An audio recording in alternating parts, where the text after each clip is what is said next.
Welcome to the MLB What Players' Wives series. Here we go behind the scenes with players' wives.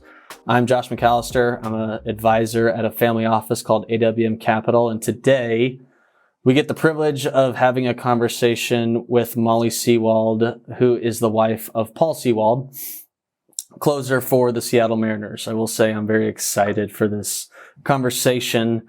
Molly and Paul are near and dear to the AWM family. We thoroughly enjoy getting to work with them and having the privilege to work with them. But also just their story and their journey, I believe, will be able to resonate with a lot of families going through this. We're going to hear from them. We're going to hear about the good, the bad, the ugly. But then also Molly's going to give advice on something that might be a little bit difficult for families to resonate with is like, hey, how do we actually choose? And what are the feelings associated with choosing a financial advisor? And so, without further ado, Molly, thanks for being on the podcast. Thank you for having me. Curious, I would love to just start with exactly what we just talked about. Just tell me about Paul. Tell me how you met him. Tell me the ups and downs of Paul. Yeah, just talk. Yeah, so Paul, we met, had been playing in the minors for 3 seasons at the time, and he got invited to go to the Arizona Fall League with a bunch of prospects, which at the time I think was a shock to him. He was very excited, but he was caught off guard. He felt like he deserved it, but he was never that guy that was seen as a prospect. So he was a senior sign out of college, got $1,000. Worked his way up through the minor league system very slowly. I think he had around a 1 ERA every season and just could not get that call up mid-season. So he was stoked to go to the Fall League. However, he did not have the finances to live with any of his teammates in Old Town Scottsdale and do that fun thing. So he was literally rooming in twin beds with his brother, who is in college at Arizona State. Separate twin beds or same twin bed?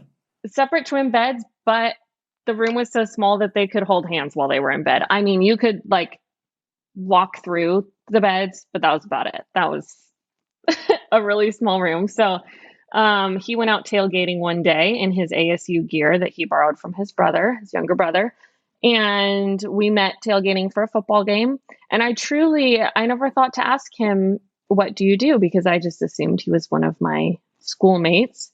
And then I learned later on that he was there for the Fall League. So we met there. I was a senior getting my civil engineering degree. And then kind of the rest is history, I guess. Started dating pretty immediately and the long distance. He went to AA after that off season. So he was in New York and I moved. So I was in Arizona for finishing school, and then I moved up to Nevada for the rest of that season. So it's interesting. I think it's funny to hear you say, I didn't even think to ask him the question of oh, what do you do? You just probably were maybe the more appropriate question you should have asked him was hey, what's your major? Right. Right. And that might have been how it came up was he was wearing ASU baseball gear and I just assumed. And then, he kind of gave me the whole explanation. I was very clueless to the whole baseball thing, especially the minor leagues. I really had no idea what all that entailed. Yeah, that's interesting. And I'm sure now looking back on it, you're just probably thinking oh, Molly, if you only knew, right? Luckily, Paul's the one of the best human beings out there. But if you don't mind, talk about even just maybe fast forward a little bit. I would say from maybe let's get to where you're married and whatnot. But talking about minor leagues, major leagues, Mets, the whole side of baseball that is a little bit more strenuous and difficult to manage. Yeah, so he spent 8 seasons, I believe it was. I might have to redo those. 7 or 8 seasons in the minors before he got called up. And it was slow, as I had said. It was, no mid-season call-ups. Every year he would just get bumped up a level. And I think it got really difficult when he got to AAA, and he felt like since he was a senior sign, he was getting a little bit older. He was seeing a lot of guys get called up ahead of him. He was feeling like he was overperforming. He was always the closer. He was always leading in ERA and strikeouts and doing everything he could, really to get called up. And just, it seemed like they always had a different plan. And, I'll never forget, it was his spring training. He had, I think, played a whole season in AAA at the time. And he's like, all right, this is my year. I'm going to make the team out of camp. Like, I mean, who else do they have? I've got to be the guy. And he was like the last cut on the last day. And he was just heartbroken. And I think at that time, he just really started questioning, like, how many more years am I going to do this? How many more years am I going to be in AAA? We were pretty serious at the time, so I think he was starting to think about a future and the long distance and just how it all plays into it. But later that week, he got called up and made his debut. And that's not to say that it was all sunshine and rainbows from there. But I think like getting that taste of his first season, really, he realized like, okay, baseball is what I want to do. I don't want to retire, even though the grind is really difficult and the ups and downs are really hard. He decided to stick with it, and I'm very glad he did. But yeah, it's definitely been a roller coaster. Yeah, so many things. Most people don't understand this that wouldn't be in the baseball world, but this is a very common theme. And, Paul's current, I don't know, let's just call it status, is much different than when he was the senior sign, the $1,000 bonus, hey, I'm just trying to get by. And the problem is I like to remind people at times, like, hey, every year there's a first rounder. Every year there's somebody that is, this is kind of the business side of baseball, that is going to be part of the plan. And if you're not part of the plan up front, it's almost like you have to be perfect or feel at a minimum to be perfect. Can you, I want you to even just talk through your feelings on watching Paul having to be perfect, and how did you navigate that? What did you deal with? So what were your thoughts? Yeah, I mean, I think we even experienced that more so after he did get called up, just because you are feeling that pressure of every day counts. And especially when you're not the guy that is their prospect, they're not going to give you too many chances to perform. And so, I mean, it was definitely common in the first 4 seasons where he would go out there, even sometimes, no matter how perfect he was, he would still get optioned after the game. And so I think we felt that stress a lot. And I remember in New York, it was every day you're looking on Twitter. Every day he would go to the field, and if he would call me, my heart would sink. Even if he was just like, oh, I just had to tell you this. I remember specifically telling him, do not call me unless you give me a warning that everything is okay, because you get just that pit in your stomach of like, here we go again. Like when it's happened so many times, it's just what you expect. And I do think that mindset that we were both in of living in fear that his spot was always going to be taken did play a huge factor in his performance. Even like at the time when we didn't experience that, and we weren't blaming it on that. But looking back, it's like, how do you not do your best and when all of that stress is weighing on you, and you're just trying every single day to make it? You give up one run and then you go home and you're like, okay, tomorrow's my last day here. So I do think living in stress like that was hard for Paul, and it was hard for me too, but I mean, even more so for Paul. Yeah. And then and for your standpoint, I would say it's probably equally hard, but just different hard. Not to put words in your mouth, but to be there is a level of Paul feels like he can control it, whereas you can't. You just have to watch him go through this. Yeah, he's mentioned that before too. He's like, at least I can go out there and perform. But I mean, I think it's more stress on him. He feels like It's not only like his own career, but he now has a family, so that plays a massive factor in it. And so I think that's like something that people don't really realize that players are going through, is like the personal trials, and not only as it relates to baseball too, but like everything they have going on in their family lives on top of being gone so much. I mean, baseball takes up so much time. We only see him for a few hours a day when he is home, and they're just dealing with a lot more. And people look at them as players on a TV screen or when they go to the games, and they're like, "Oh, why aren't they doing better?" And we heard that a lot with the Mets, but it's like you don't realize the whole lifestyle that is baseball. It's not just the game. It's a lot more than that. So Yeah. Yeah, I like to say, like, oh, do you actually think like they were trying to give up a home run or to strike? Like, it's just, and I know that people like know that intuitively. I mean, I'm a huge Cowboy fan, and I just think that the Cowboys should be perfect, and we all know that they aren't for the past 25 years. But it's the same notion, right? Like they're human beings, and then baseball players, right? And that's how we all want to be viewed, as a human being, and then whatever we do to support our family. But a little bit of a transition here.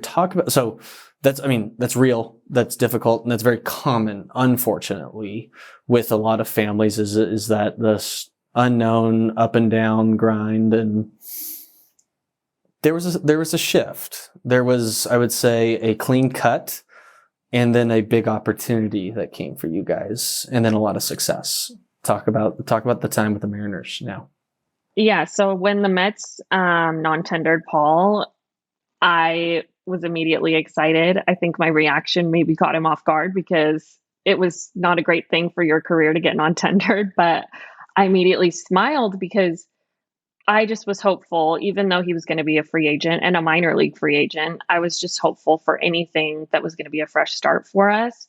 And so he got a call from a couple teams, and he met with them. And I think when he spoke with the Mariners, it was just a resounding confidence in him. And he was at the lowest point in his career. And to have a team say, "We believe in you, and this is what we think will make you the best pitcher, and we want to give you those opportunities." I think we were immediately just like, okay, Mariners West Coast. So that was exciting, to be closer to home and closer to family, but also just to have a team that would be confident in him. And that's not something we experienced with the Mets. So that was really exciting and intriguing, and a breath of fresh air for him. So I think that was when it really turned around. Was just like that first day with the Mariners. He's like, it's new coaches, it's a new situation. They believe in me, and they believe in the pitcher that I am. They're not trying to change me. So we're really excited. I mean, it's worked out well.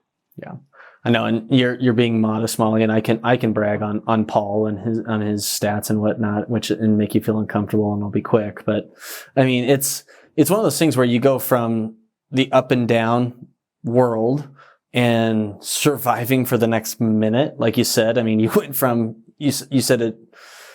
Not in a good way, but a very real way of saying, I didn't like it when he called, because you thought it was going to be like going down to AAA again, to being the most important pitcher in the Mariner bullpen in 2021 and now in 2022.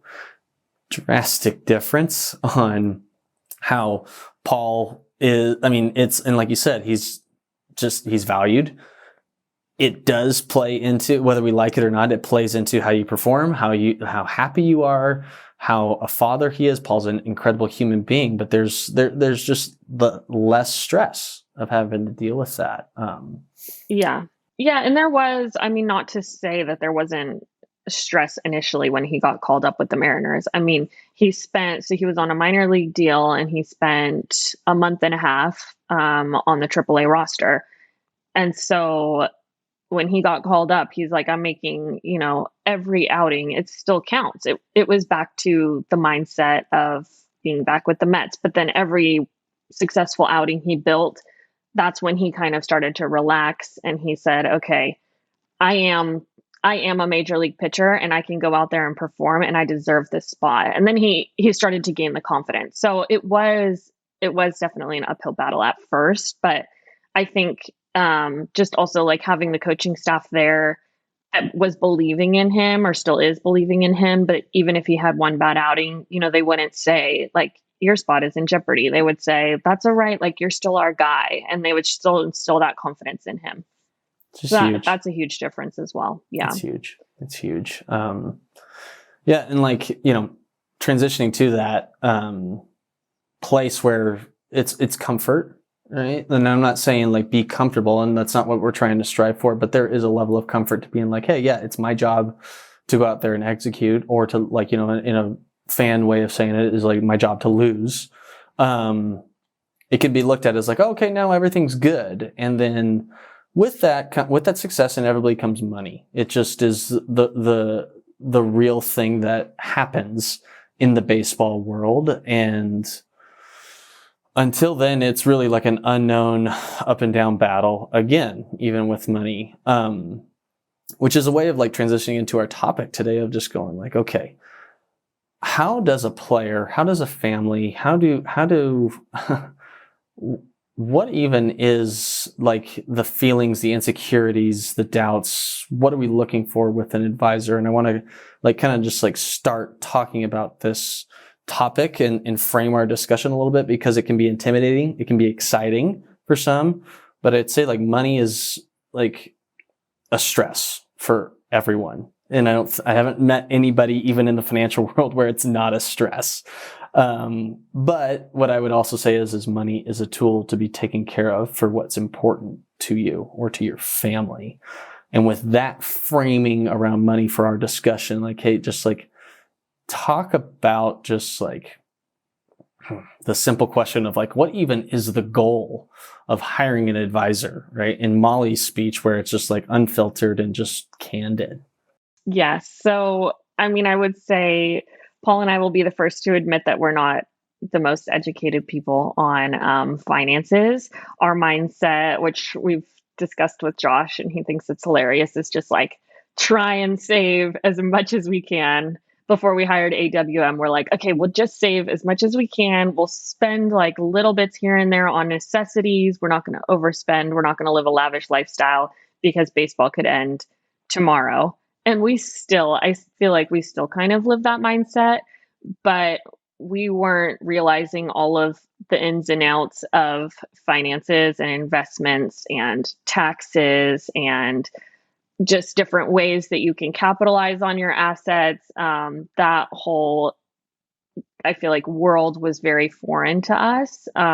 Even Paul, who has his accounting degree, will admit that he just didn't really. We still have to ask you for, I mean, all of the definitions of things, but for us, hiring an advisor, hiring you guys was just a way for us to kind of like educate ourselves and have people on our team that are helping us like save for our future. And now that there's children involved, I mean, that becomes probably the most important thing in our life right now. And there's no way, I mean, we would be able to be where we are now financially without an advisor. I mean, AWM specifically, but any advisor, just the different streams of income. And I mean, with the baseball finances, my head starts spinning. So I can't imagine like trying to juggle it all on our own, but that's why we have you guys. Gosh, yeah. Well, thank you. You didn't need to, that was very kind. But I also would like to just like, something you said is like having an advisor on your team.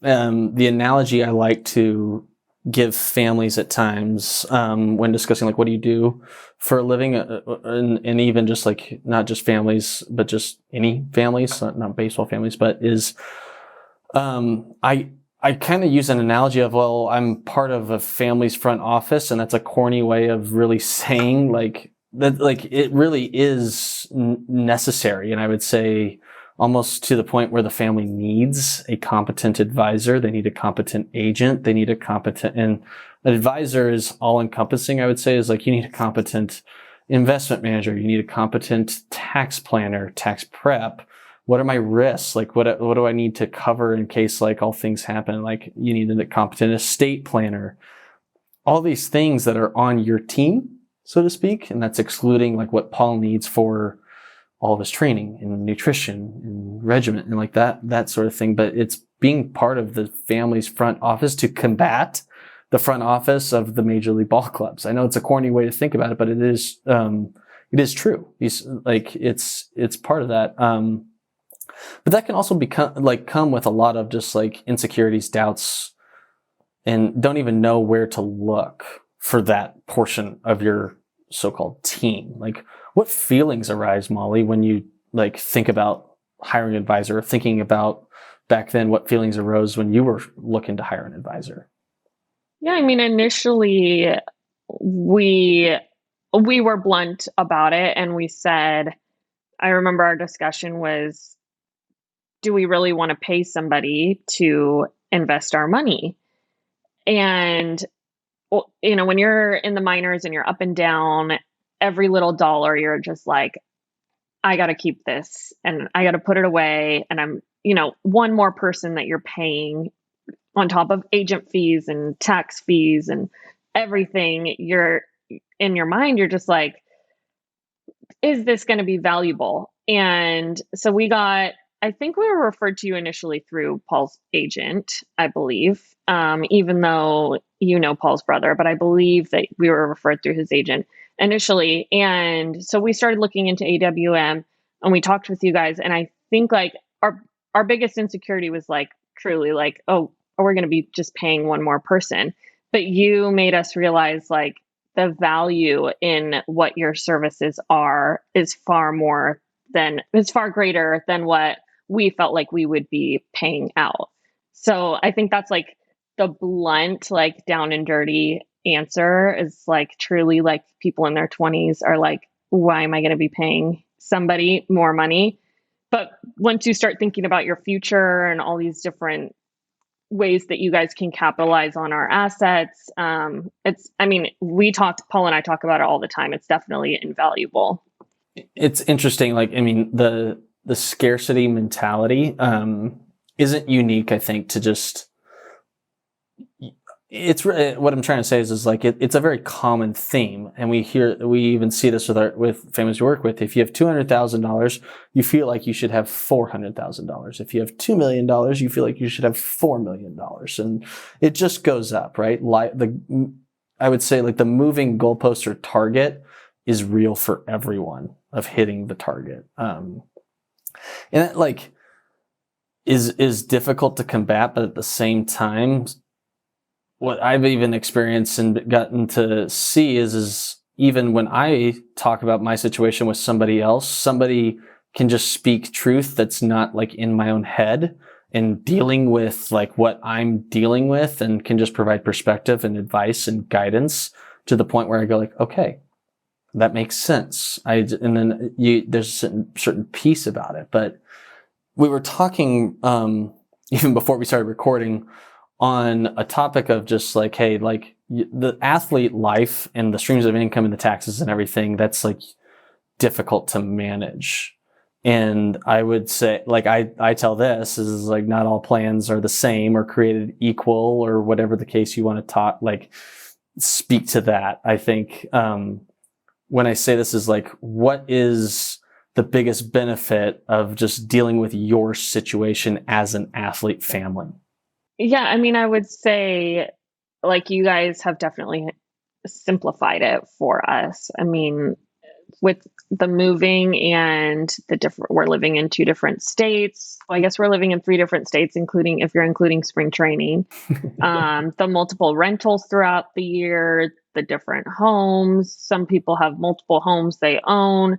Then your charitable giving, your off the field income, your saving for your child's college fund, your day-to-day spending. Like I will say, like at the beginning of Paul's career and before we had children, I feel like our portfolio was much more simplified, and I could handle just like the bills and all of that stuff, insurance and whatever came up. But it just feels like, I mean, we have so much stuff coming in and out all the time that it's a lot to keep a hold on. And then not only that, but like, how does that apply to your taxes at the end of the year? So to have, I mean, you guys are like all one stop for the taxes and the investments and just like advice, all of that is also very helpful because you communicate with the teams, you communicate with us, you keep it all kind of in order. Our lives are kind of all over the place at all times. We're moving here, there. Our documents are in Nevada. We're living in Washington. That's why we need a Josh to kind of keep our lives in order for us. What I would say is, and I think this is what you're saying on that topic is like when money comes and big money comes, it pours gasoline on a situation, whether you like it or not. It's just kind of true. And being able to manage that gasoline, like stoke the fire in the right way, like fire is a good thing when it's in the fireplace, when it's cooking food, when it's like for my children, right? Like helping them make a s'more, as simple as that sounds. But fire is a terrible thing if it's on sheetrock in my house. It's a terrible thing if, food is burning and smoke alarms are going off. And so that analogy is like, hey, if it's not in order and in its proper context and taken care of, it can be detrimental or it can be a huge blessing. One thing that I really appreciate about you and Paul is the concept of the family, concept of like, hey, you have a beautiful daughter named is Chloe, and it drives a lot of your decisions. I mean, talk about like, when I ask this question of what about money is important to you, what does that bring up? What words, feelings come to mind?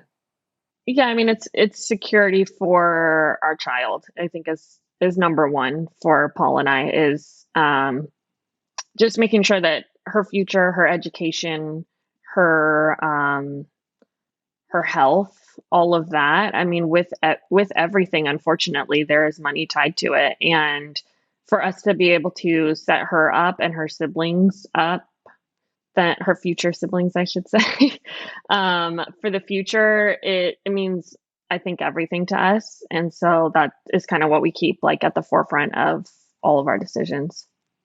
It's your priority. It's what drives everything. And I think, going back to even starting the framework of money as a tool to be taken care of for what's important to you, well, your family's important to you.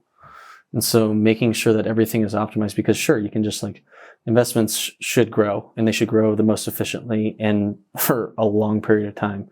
But it's also just like understanding like money's purpose, I think is a big notion.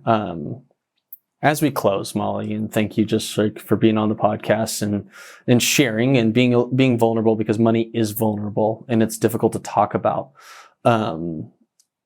Broadly speaking, what advice would you have for other families that are in your situation?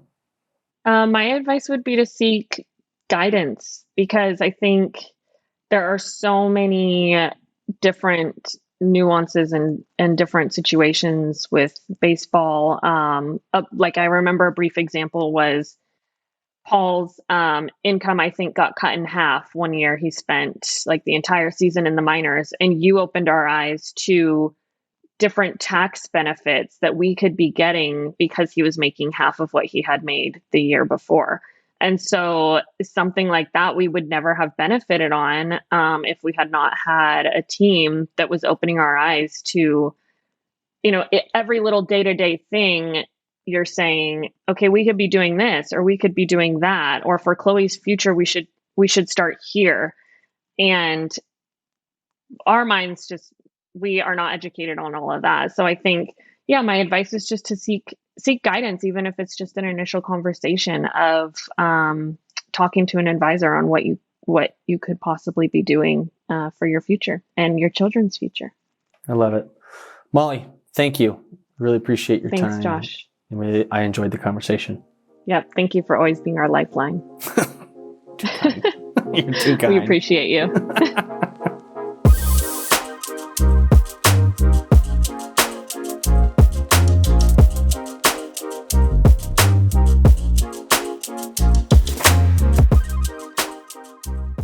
The information in this podcast is educational and general in nature and does not take into consideration the listener's personal circumstances.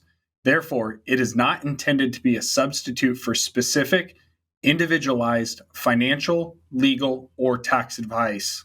To determine which strategies or investments may be suitable for you, consult the appropriate qualified professional prior to making a final decision.